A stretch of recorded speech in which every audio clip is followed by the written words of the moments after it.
अस्सलामुअलैकुम dear students, उम्मीद है सब हजरात खैरियत से होंगे। मेरा नाम है हाफिज़ उबैद और मैं आपके लिए लाया हूँ सेकंड ईयर का मैथ, जिसमें आज इंशाल्लाह हम 1.4 एक्सरसाइज को डिस्कस करने जा रहे हैं। 1.4 एक्सरसाइज के स्मार्ट सिलेबस के लिहाज से जितनी भी एग्जाम्पल और इम्पॉर्टेंट क्वेश्चंस थे वो सारे के सारे क्वेश्चन मैंने आपके सामने वाइट बोर्ड पर लिख दिए हैं। आप इन तमाम क्वेश्चन को नोट डाउन कर लें। इंशाल्लाह बारी बारी हम इन तमाम क्वेश्चन को सॉल्व करेंगे। और पहले की तरह इस एक्सरसाइज के भी हमारे 2 लेक्चर होंगे। पहले लेक्चर के अंदर मैं एक्सरसाइज के तमाम क्वेश्चंस का सॉल्यूशन लेकर आऊँगा और दूसरे लेक्चर के अंदर हमारी एग्जांपल्स होंगी। तो example number 4 A B part के साथ हमारे पास पेज नंबर 30 के ऊपर है, एग्जांपल नंबर 5 पेज नंबर 30 के ऊपर, और फिर एक्सरसाइज के क्वेश्चन में से क्वेश्चन नंबर 2 उसका फर्स्ट और सेकेंड पार्ट इंशाल्लाह हम डिस्कस करेंगे। Question number 3, question number 4, question number 5 का फर्स्ट और सेकेंड पार्ट, और इसी तरह क्वेश्चन नंबर 6 हमारी इस एक्सरसाइज का एक लास्ट क्वेश्चन होगा। इंशाल्लाह हम बारी बारी इन तमाम क्वेश्चंस को सॉल्व करेंगे। तो आइए चलते हैं क्वेश्चन नंबर 2 के फर्स्ट पार्ट की तरफ। डियर स्टूडेंट, एक्सरसाइज 1.4 स्टार्ट करने से पहले हमें कॉन्टिन्यूस फंक्शन के बारे में पता होना चाहिए कि कॉन्टिन्यूस फंक्शन का मतलब क्या है।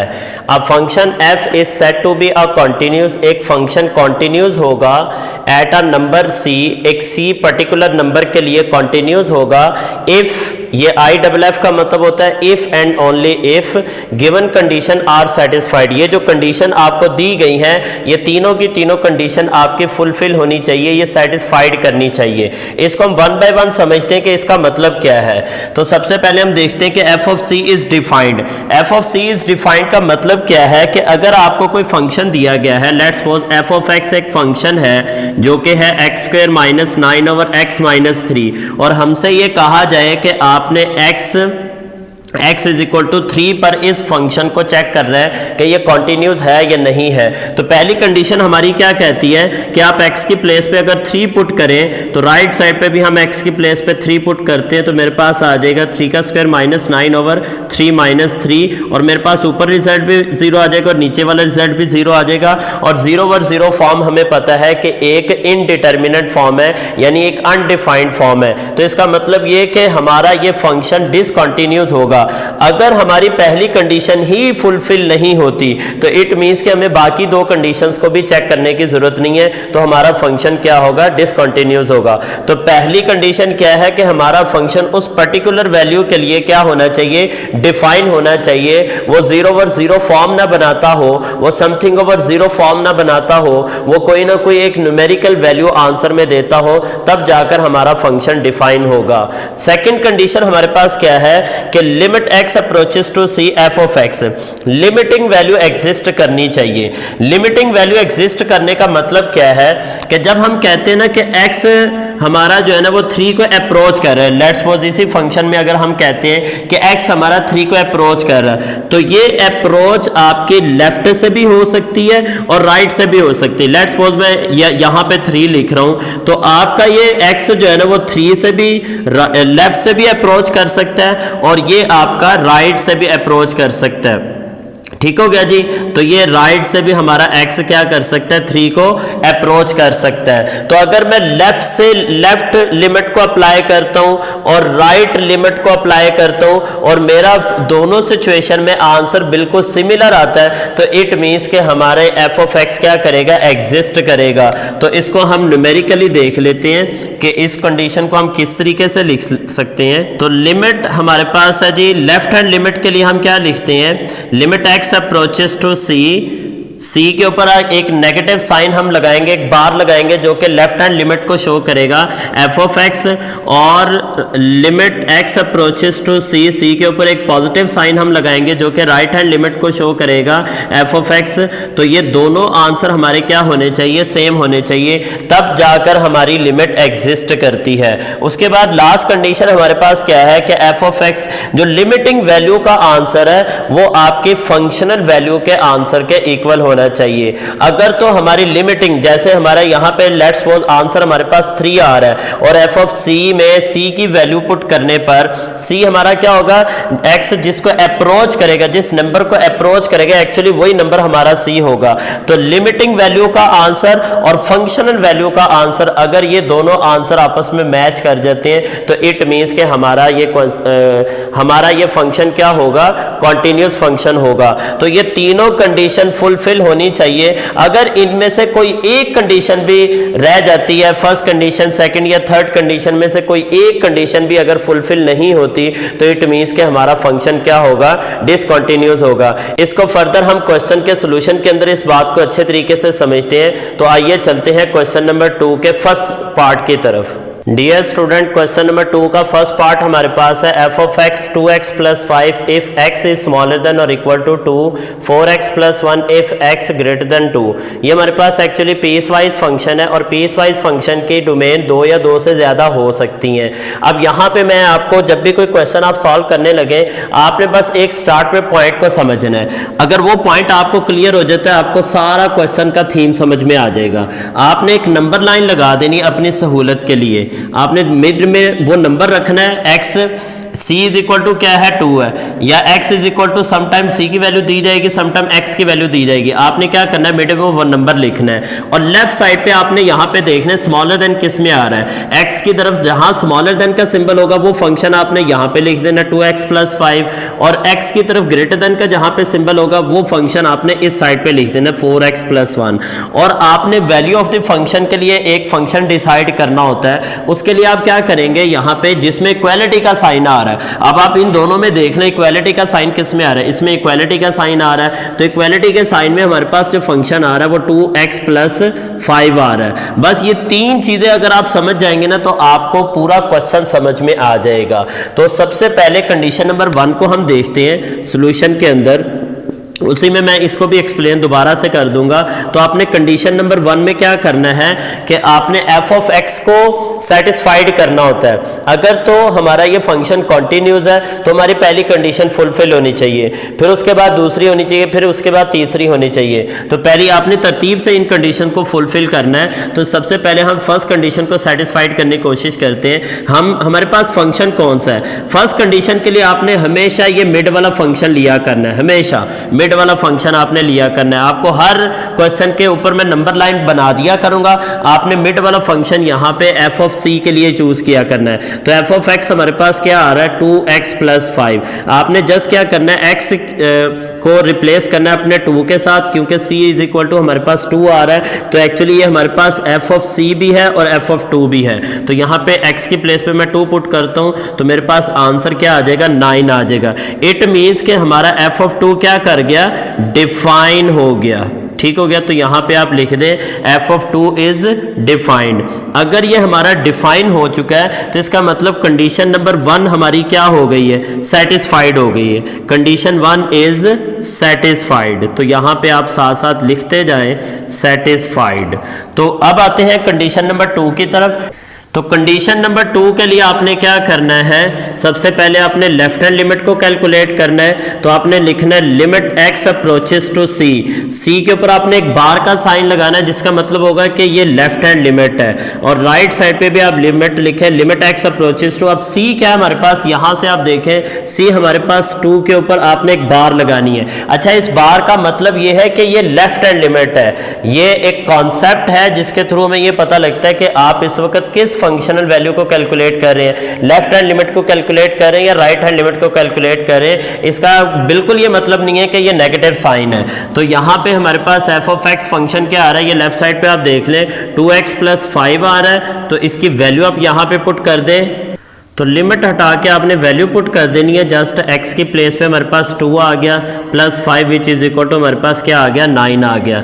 अब हम आ जाते हैं राइट हैंड लिमिट की तरफ। तो राइट हैंड लिमिट में भी हम क्या करेंगे, limit x approaches to c लिखेंगे और c के ऊपर एक पॉजिटिव साइन लगाएंगे जिसका मतलब ये कि ये हमारी राइट हैंड लिमिट है। तो ये आ गया हमारे पास limit x approaches to c हमारे पास क्या है, 2 के इक्वल है। इसके ऊपर भी आप पॉजिटिव का साइन लगा दें। और फंक्शन क्या है हमारे पास, राइट साइड पे आप देखें ये मेरा राइट हैंड साइड है और ये मेरी लेफ्ट हैंड साइड है। तो ये आप याद रखिएगा। तो राइट हैंड के लिए मेरे पास फंक्शन जो आ रहा है वो 4x + 1 आ रहा है। अब जस्ट मैंने कैलकुलेशन करनी है, 4 × x की प्लेस पे 2 पुट किया +1 which is equal to 9 answer आ गया। तो इक्वेशन नंबर 1 का आंसर भी वही है जो इक्वेशन नंबर 2 का आंसर आ रहा है। इसका मतलब ये कि हमारी लिमिट क्या कर रही है, एग्जिस्ट कर रही है। तो इस बात को आप कैसे लिख सकते हैं, यहाँ पे आप लिख दें फ्रॉम, यहाँ पे आप रेफरेंस दे दें from equation 1 and 2 left hand limit is equal to right hand limit.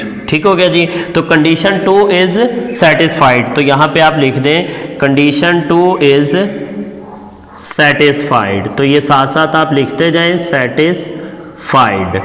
तो कंडीशन नंबर 3 की तरफ आ जाते हैं। कंडीशन नंबर 3 को मैं यहाँ पे सॉल्व कर देता हूँ। बड़ी सिंपल सी वो कंडीशन है। कंडीशन नंबर 3 में हमने क्या करना होता है, हमने ये देखना था कि लिमिटिंग वैल्यू का आंसर हमारी फंक्शनल वैल्यू के आंसर के इक्वल है या नहीं है।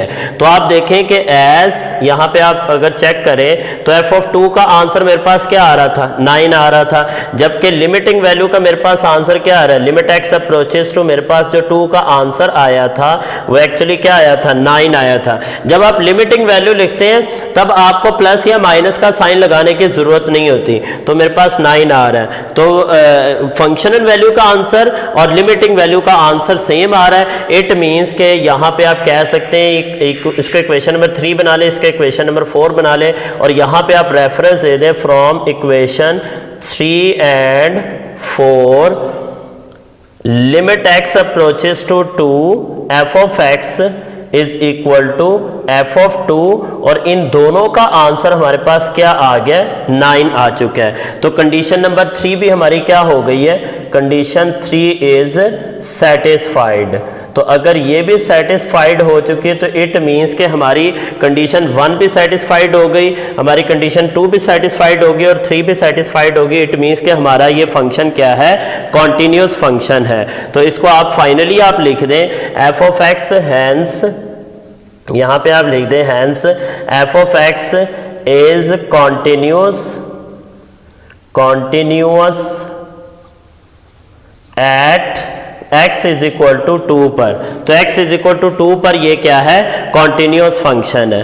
तो ये है हमारे पास क्वेश्चन नंबर 2 का फर्स्ट पार्ट। अब हम चलते हैं क्वेश्चन नंबर 2 के सेकंड पार्ट की तरफ।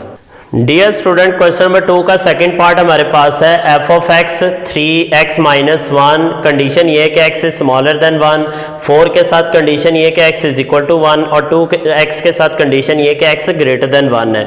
इन्हीं में से हमने फंक्शन की लेफ्ट साइड को भी कैलकुलेट करना है, राइट को भी, और फंक्शनल वैल्यू को भी कैलकुलेट करना है। हम क्वेश्चन के स्टार्ट से कुछ सिलेक्शन कर लेते हैं कि हमारे पास मिड में वैल्यू आ रही है c इज इक्वल टू 1, ये मिड वाला नंबर हो गया। तो लेफ्ट हैंड लिमिट के लिए जो हमारा फंक्शन होगा जिसमें x इज स्मॉलर देन 1 आ रहा है वो हमारे पास 3x - 1 में होगा, और वैल्यू ऑफ द फंक्शन के लिए मेरे पास 4 ये वाला फंक्शन होगा, और राइट हैंड लिमिट के लिए मेरे पास 2x फंक्शन होगा। तो आपने स्टार्ट से ही सबसे पहले सिलेक्शन कर लेनी है कि आपके इस particular number c is equal to 1 में लेफ्ट साइड के लिए कौन सा फंक्शन होगा, राइट साइड के लिए कौन सा फंक्शन होगा, और फंक्शनल वैल्यू के लिए यानी f(c) के लिए आपका कौन सा फंक्शन होगा। अगर स्टार्ट से ये सिलेक्शन कर लेंगे तो आगे जाकर आपका क्वेश्चन भी इजी हो जाएगा। तो चलिए जी, ये सॉल्यूशन की तरफ हम आते हैं। ये काम आपने रफ के तौर पर करना है, क्वेश्चन के बीच में नहीं करना, ताकि आपको खुद को ये समझ आ जाए कि आपने फंक्शन कैसे सिलेक्ट करने हैं। तो यहाँ पे देखें कंडीशन नंबर 1 को मैं फुलफिल करने की कोशिश करता हूँ। मेरे पास f(x) कौन सा फंक्शन है, c इज इक्वल टू 1 के ऊपर वाला फंक्शन हमारा f(x) है, f(x) इज इक्वल टू 4 आ गया। अब ये एक कांस्टेंट फंक्शन है और हमने ये डिस्कस किया हुआ है कि कांस्टेंट फंक्शन में किसी किस्म की लिमिटिंग वैल्यू से चेंजिंग नहीं आती। तो x किसके इक्वल है, 1 के इक्वल है। Actually c is equal to 1 या x इज इक्वल टू 1 का एक ही मतलब है। तो यहाँ पे x की प्लेस पे हम क्या पुट करेंगे, 1 पुट करेंगे, तो हमारे पास 4 सेम आएगा। तो ये हमारा f(1) पे क्या है, डिफाइन हो चुका है। तो हम ये लिख देते हैं f(1) इज डिफाइंड। तो यहाँ पे आप लिख दें डिफाइंड है। कंडीशन 1 इज सेटिस्फाइड, तो यहाँ पे आप लिख दें सेटिस्फाइड। नेक्स्ट कंडीशन हमारे पास कंडीशन नंबर 2 है। कंडीशन नंबर 2 के लिए हम क्या करेंगे, हम लेफ्ट हैंड लिमिट और राइट हैंड लिमिट को कैलकुलेट करते हैं। तो यहाँ पे हम आ जाते हैं लेफ्ट हैंड लिमिट के लिए।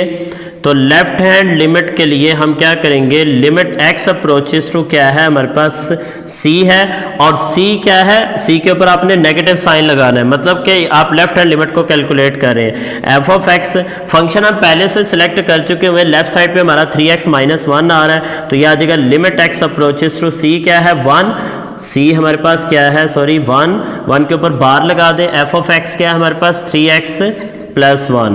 तो अब आपने क्या करना है, जस्ट लिमिट को हटा के वैल्यू इंसर्ट करनी है। तो लिमिट हटाकर आपने जस्ट क्या करना है, x के प्लेस पे नंबर एंटर करना है, 3 इंटू 1 प्लस 1। तो यहाँ पे मैं आपको बताता चलूँ कि ये 1 के ऊपर जो आपको नेगेटिव साइन नजर आ रहा है, ये एक्चुअली सिर्फ लेफ्ट हैंड लिमिट के लिए है, ये 1 का नेगेटिव साइन नहीं है। तो यहाँ पे देखें हमारे पास फाइनल सोल्यूशन आ जाएगा 3 इंटू 1 1, ये 4 हो जाएगा हमारे पास। तो हमारे पास लेफ्ट हैंड लिमिट का आंसर 4 आ रहा है। अब हम चेक करते हैं कि हमारे पास राइट हैंड लिमिट का आंसर क्या आता है। तो हमारे पास आ गया limit x approaches to c के ऊपर पॉजिटिव साइन लगा दें, f ऑफ x हमारे पास फंक्शन आ गया, और फंक्शन कौन सा है, राइट साइड पे आप देख लें कौन सा फंक्शन है, 2x है। तो आप लिखें limit x approaches to c क्या है हमारे पास 1 के ऊपर पॉजिटिव साइन लगा दें, और f ऑफ x में हमारे पास फंक्शन आ गया 2x। अब आप क्या करें, 2 इंटू एक्स की प्लेस पे 1 पुट करें, 2 इंटू 1 2 के इक्वल आ गया। तो हमारे पास एक्चुअली ये कंडीशन नंबर 2 फुलफिल नहीं हो रही। अब हमें कंडीशन नंबर 3 को चेक करने की भी जरूरत नहीं है, तो हम यहाँ पे रेफरेंस देते हैं इक्वेशन नंबर 1, इक्वेशन नंबर 2। तो हम यहाँ पे लिखते हैं from equation 1 and 2 left hand limit is not equal to right hand limit, ये आपने लिख देना है। therefore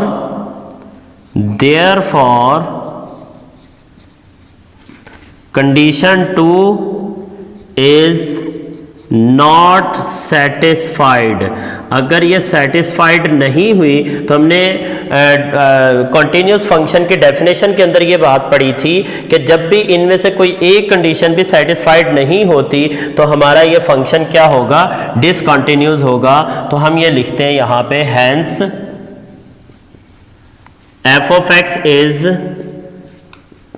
discontinuous at x is equal to 1। तो x is equal to 1 पर ये डिसकंटिन्यूस हो गया। आपने बिल्कुल इसी तरतीब से इसको सॉल्व करना है। पहले आपने कंडीशन नंबर 1 को चेक करना है, फिर कंडीशन नंबर 2 को चेक करना है। तो जैसे ही आपको कंडीशन नंबर 1 में भी अगर लगे आपको कि ये हमारी फुलफिल नहीं हो रही, तो वहीं पे आप क्वेश्चन को स्टॉप कर दे। तो जहाँ पे जो कंडीशन भी आपकी फुलफिल नहीं होती वहीं आपने क्वेश्चन को स्टॉप करके ये लिख देना है कि f of x is discontinuous at, जो भी उसकी पर्टिकुलर वैल्यू होगी उस फंक्शन उस वैल्यू के लिए ये क्या होगा, डिसकंटिन्यूस होगा। आइए चलते हैं क्वेश्चन नंबर 3 के सॉल्यूशन की तरफ। डियर स्टूडेंट, क्वेश्चन नंबर 3 हमारे पास है f of x 3x, condition ये है कि x इज स्मॉलर देन और equal to -2, x square -1, condition ये है कि -2 is smaller than x and x is smaller than 2, और 3 हमारे पास फंक्शन है और जिसकी कंडीशन ये है कि x इज ग्रेटर देन और इक्वल टू 2। एक्चुअली ये दो अलग अलग क्वेश्चंस हैं। एक x की वैल्यू 2 पर आपने फंक्शन की कॉन्टिन्यूटी को चेक करना है, और फिर x इज इक्वल टू -2 पर आपने फंक्शन की कॉन्टिन्यूटी को चेक करना है। तो आपने जब x इज इक्वल टू 2 पर फंक्शन की कॉन्टिन्यूटी चेक करनी है तो आपने एक वक्त में एक फंक्शंस के बारे में, एक वैल्यू के बारे में आपने बताना है कि वो वैल्यू उस फंक्शन पर कंटिन्यूस है या नहीं है। तो आपने क्या करना है, सबसे पहले आपने यहां पे एक कंडीशन बना लेनी है। When x is equal to 2, जब x इज इक्वल टू 2 होगा तो आपने इनमें से फंक्शन चूज कर लेने हैं। कौन कौन से फंक्शन आपने लेने हैं जिसमें 2 पॉजिटिव है। अब देखें 2 पॉजिटिव किसमें, मैं टिक करता हूं, इसमें 2 पॉजिटिव और इसमें 2 पॉजिटिव है। बस यही दो फंक्शन आपने लेने हैं, x स्क्वायर -1 और यहाँ पे 3 आ गया। इसकी कंडीशन ये है -2 is smaller than x smaller than 2, ये वाली कंडीशन लिख दे। और इसकी कंडीशन हमारे पास है x इज ग्रेटर देन और इक्वल टू 2।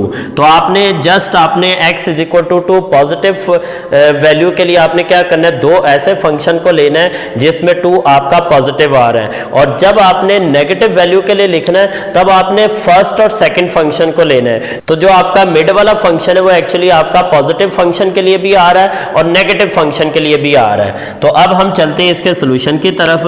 तो सोल्यूशन में सबसे पहले आपने क्या करना है, एफ ऑफ सी को कैलकुलेट करना है। तो हम एक नंबर लाइन लगा देते हैं, इससे हमारा क्वेश्चन थोड़ा इजी हो जाता है। मिड में आप लिख दें 2, लेफ्ट फंक्शन को आप लेफ्ट साइड पे लिख दें। लेफ्ट साइड वाला आपका फंक्शन को होगा, लेफ्ट साइड के लिए आपका फंक्शन कौन सा होगा जिसमें x स्मॉलर देन आ रहा है। ये देखिए यहाँ 2 पॉजिटिव है और यहाँ x स्मॉलर देन है, तो आपका फंक्शन होगा x स्क्वायर माइनस 1।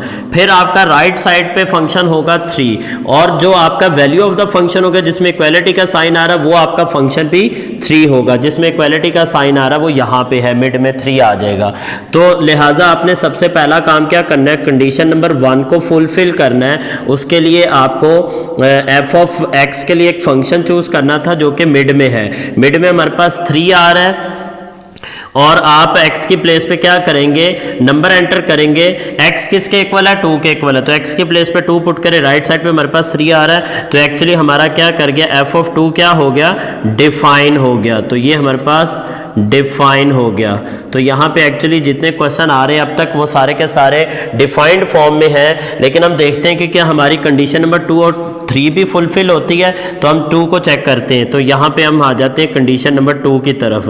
तो कंडीशन नंबर 2 के अंदर सबसे पहले आपने क्या करना है, लेफ्ट हैंड लिमिट को कैलकुलेट करना है। तो लेफ्ट हैंड लिमिट के लिए आप क्या कर लें, limit x approaches to c लिख दें और c के ऊपर एक नेगेटिव साइन लगा दें जो कि लेफ्ट। तो राइट साइड पे हमारे पास आ जाएगा limit x approaches to c। हमारे पास क्या है, c एक्चुअली हमारे पास 2 ही है, तो यहाँ पे आ जाएगा 2 के ऊपर पॉजिटिव साइन लगा दें। और f ऑफ x फंक्शन क्या होगा, लेफ्ट के लिए हमारे पास है फंक्शन x स्क्वायर माइनस 1। तो आपने इस तरीके से नंबर लाइन के ऊपर लाजमी लिखना है। नंबर लाइन से आपका क्वेश्चन ईजी हो जाता है, इसलिए मैं आपको नंबर लाइन से ये समझा रहा हूँ। चलें जी, हम अब आ जाते हैं कैलकुलेशन की तरफ।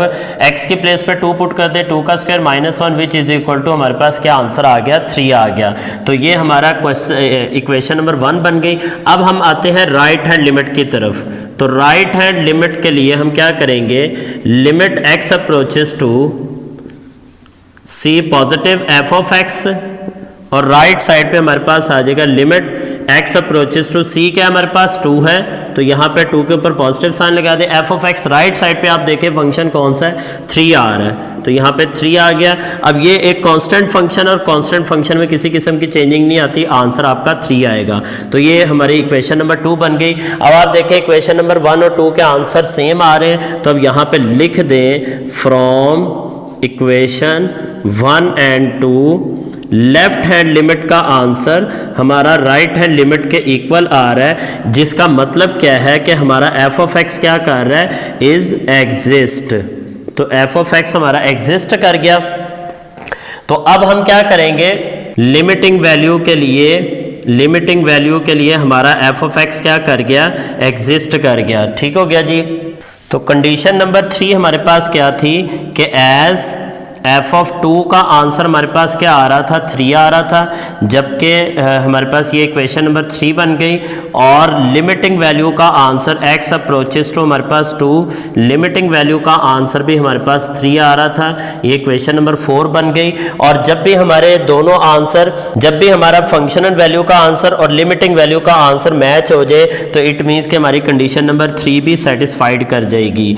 तो यहाँ पे हम रेफरेंस दे देते हैं from equation 3 and 4 limit x approaches to 2 f of x which is equal to f of 2 and f of 2 का आंसर क्या था, हमारे पास 3 आ रहा है। तो कंडीशन नंबर 3 भी हमारी फुलफिल हो चुकी है, लिहाजा हम ये कह सकते हैं कि हमारा फंक्शन क्या है, f of x is continuous function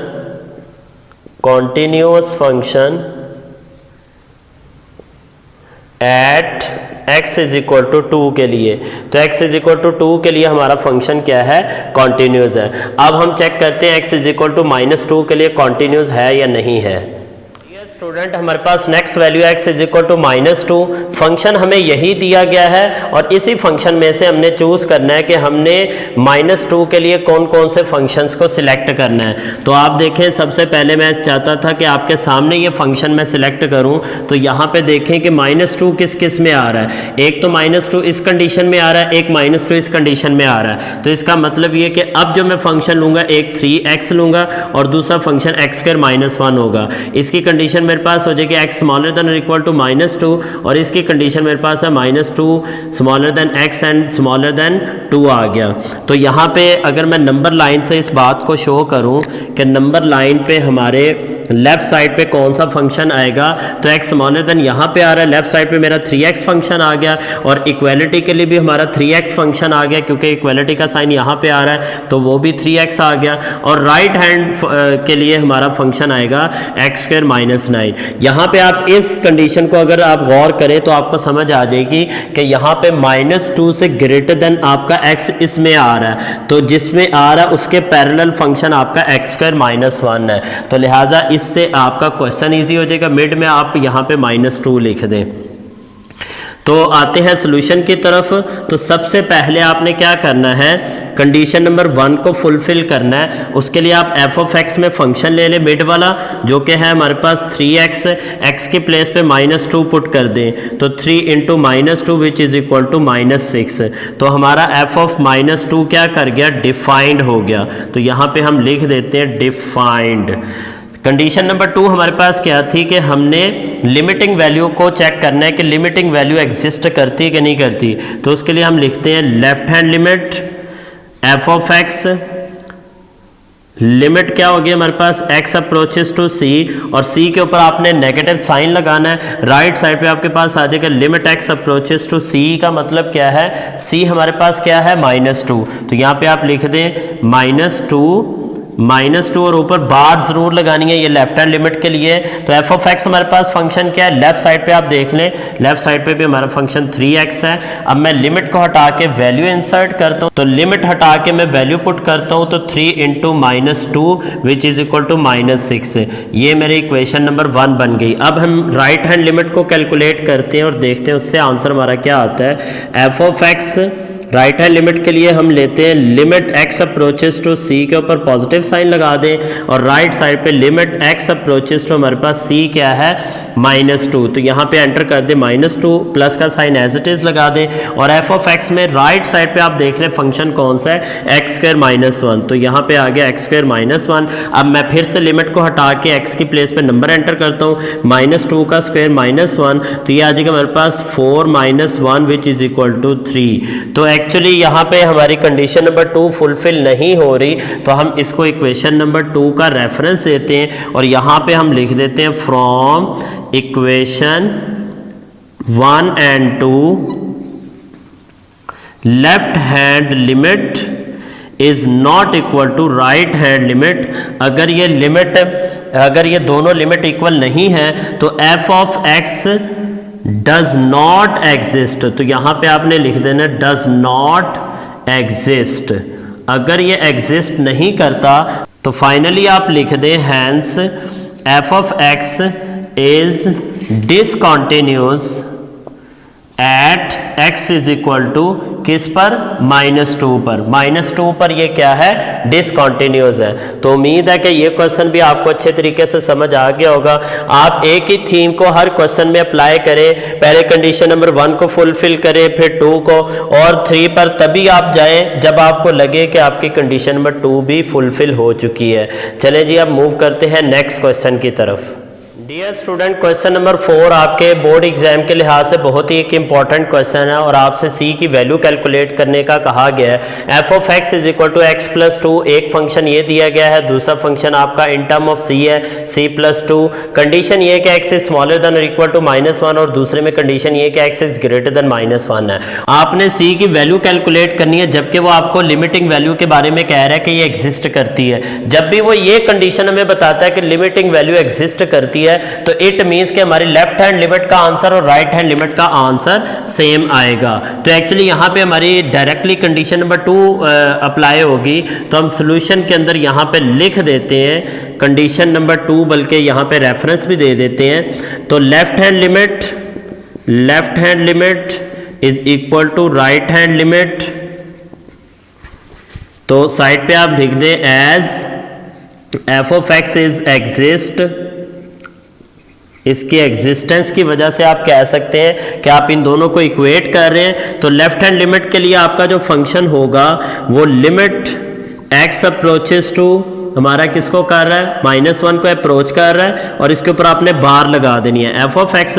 जबकि राइट हैंड लिमिट के लिए आपका फंक्शन बनेगा लिमिट एक्स अप्रोचेस टू -1 ही होगा, लेकिन पॉजिटिव साइन लगाएंगे एफ ऑफ एक्स। अब देखें आपके फंक्शन दोनों सिमिलर है, ये भी x approaches to -1, x approaches to -1, लेकिन जब ये यहाँ पे मैं बार यूज करूंगा इट मीन्स कि ये लेफ्ट हैंड लिमिट है, और यहाँ पे पॉजिटिव साइन जब मैं लगाऊंगा तो इट मीन्स कि ये एक राइट हैंड लिमिट है। तो लेफ्ट हैंड लिमिट में आप देख लें कि स्मॉलर देन यहाँ पे आ रहा है, तो हमारा आ जाएगा limit x approaches to -1, function होगा x+2, जबकि राइट साइड पे हमारे पास लिमिट एक्स अप्रोचेस टू -1, तो ये हमारे पास आ जाएगा जी राइट साइड के लिए हमारे पास ग्रेटर देन यहाँ पे आ रहा है, तो c+2 आ गया, c+2।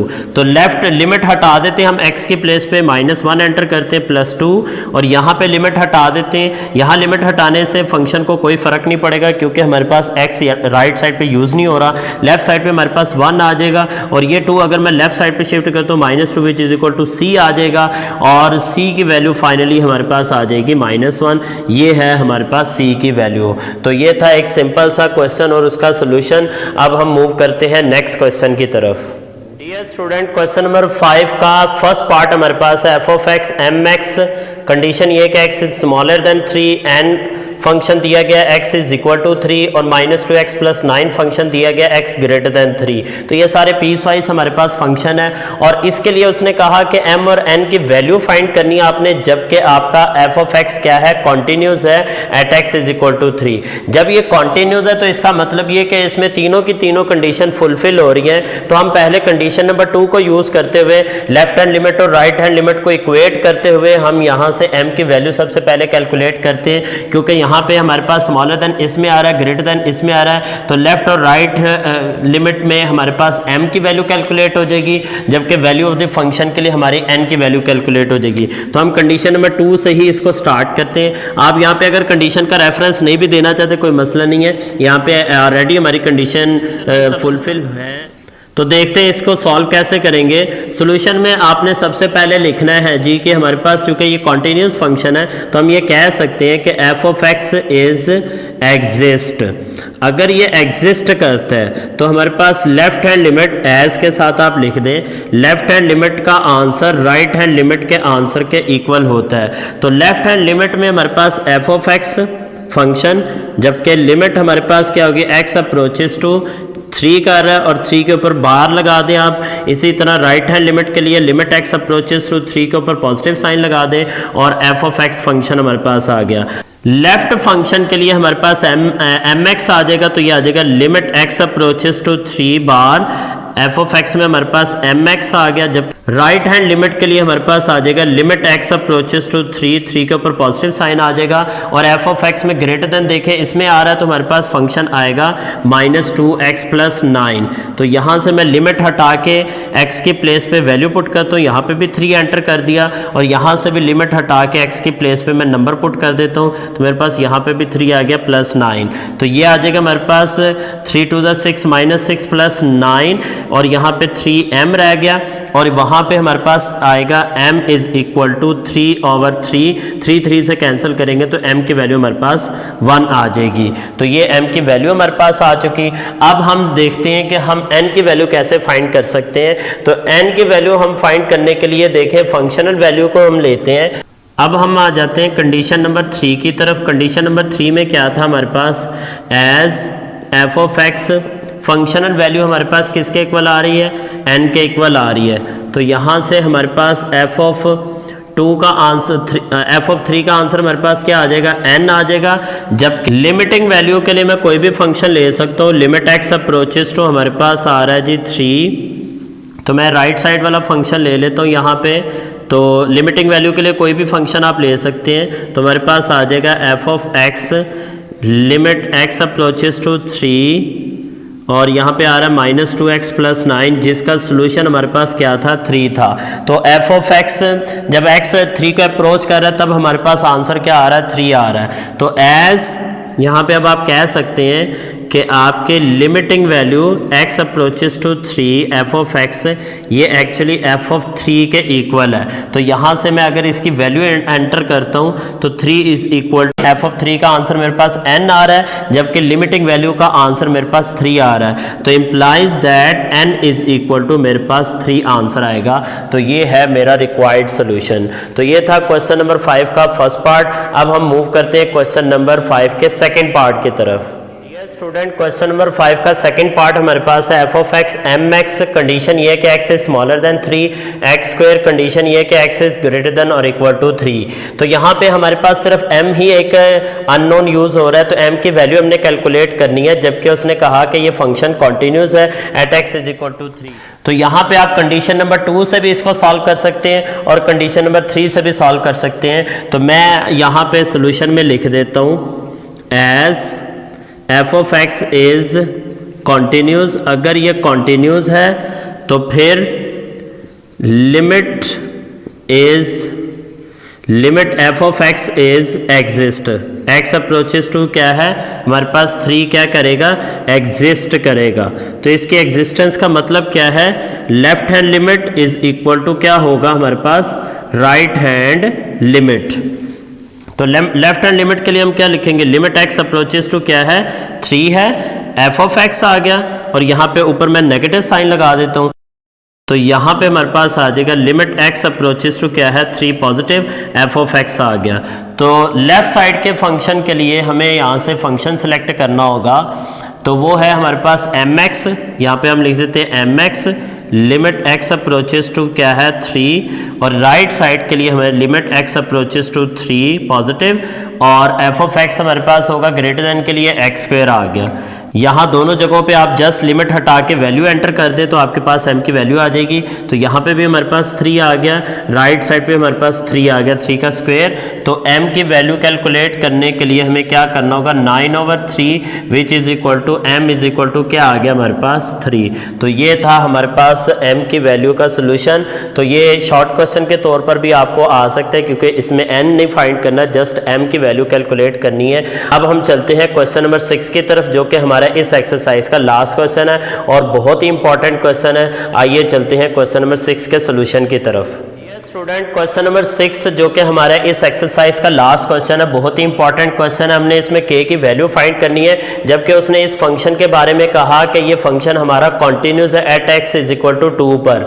तो हमने क्या करना है, यहाँ पे तीनों की तीनों कंडीशन फुलफिल हो रही हैं, तो हमने ऐसी कंडीशन को अप्लाई करना है कि जिससे हमारी k की वैल्यू फाइंड हो जाए।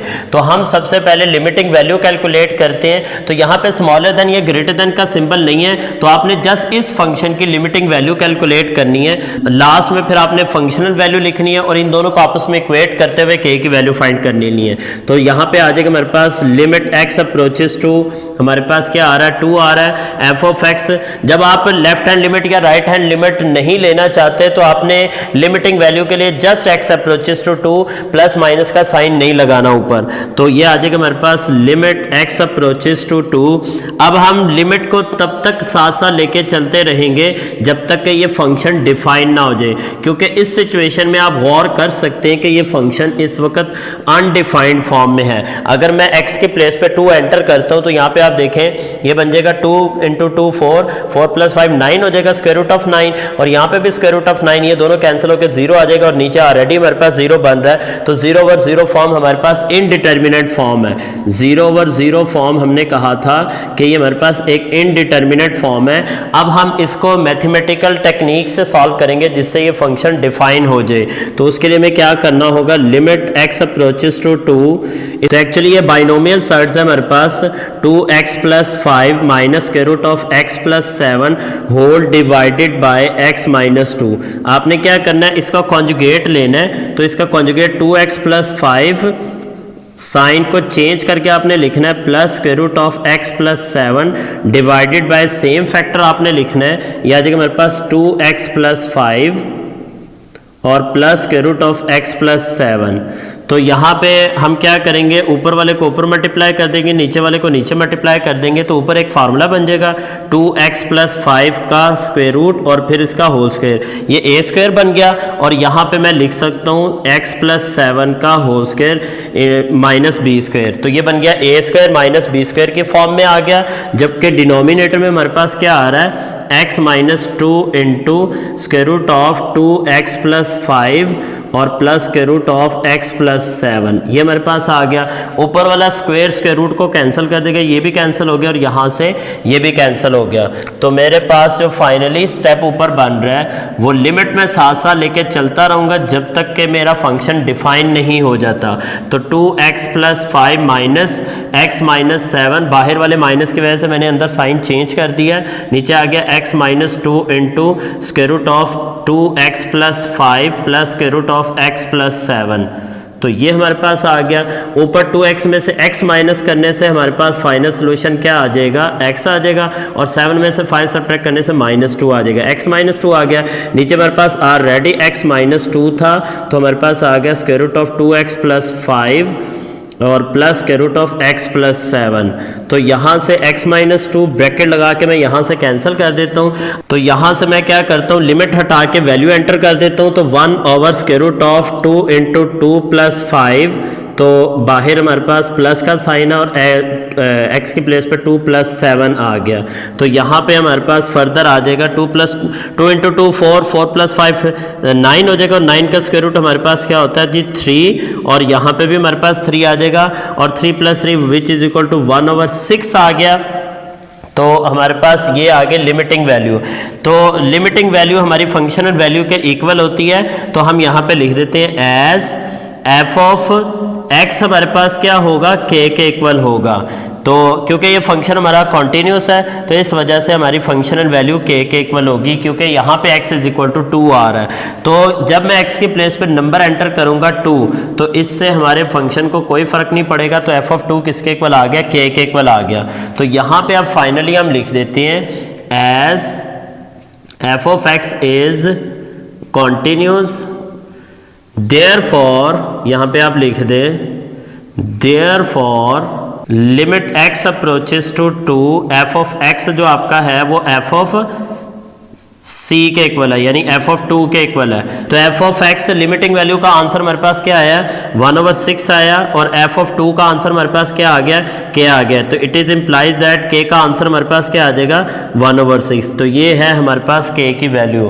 तो आपने देखा कि बहुत ही ईजी और ट्रिकी मेथड से हमने क्वेश्चन को सॉल्व किया। इस क्वेश्चन को मैं जल्दी से रिवाइज कर देता हूँ आपके सामने। आपके पास ये फंक्शन दिया गया है और इसके बारे में इंफॉर्मेशन दी कि k की वैल्यू फाइंड करते हुए आपका फंक्शन कॉन्टिन्यूस है। तो जब ये फंक्शन कॉन्टिन्यूस है तो इसकी लिमिटिंग वैल्यू और इसकी फंक्शनल वैल्यू आपस में इक्वेट करती है। तो सबसे पहले मैं लिमिटिंग वैल्यू को जब कैलकुलेट करने लगा तो मैंने देखा कि मैं लिमिटिंग वैल्यू में लिमिट को अप्लाई नहीं कर सकता, क्योंकि फंक्शन 0/0 फॉर्म में आ रहा है। तो उसको डिफाइन करने के लिए मैंने क्या किया कि इसके कॉन्जुगेट लेके मल्टीप्लाई और डिवाइड किया, और आफ्टर सम सिंप्लीफिकेशन मेरे पास जो रिजल्ट आया वो x - 2 ऊपर बच गया। x - 2 x - 2 से कैंसिल हो गया, और रिमेनिंग वैल्यू में मैंने लिमिट हटा के x की प्लेस पे नंबर एंटर किया, तो मेरे पास आंसर 1/6 आ गया। अब चूंकि ये कॉन्टिन्यूस फंक्शन था तो फंक्शनल वैल्यू हमारे पास f ऑफ 2 k के इक्वल आ गई।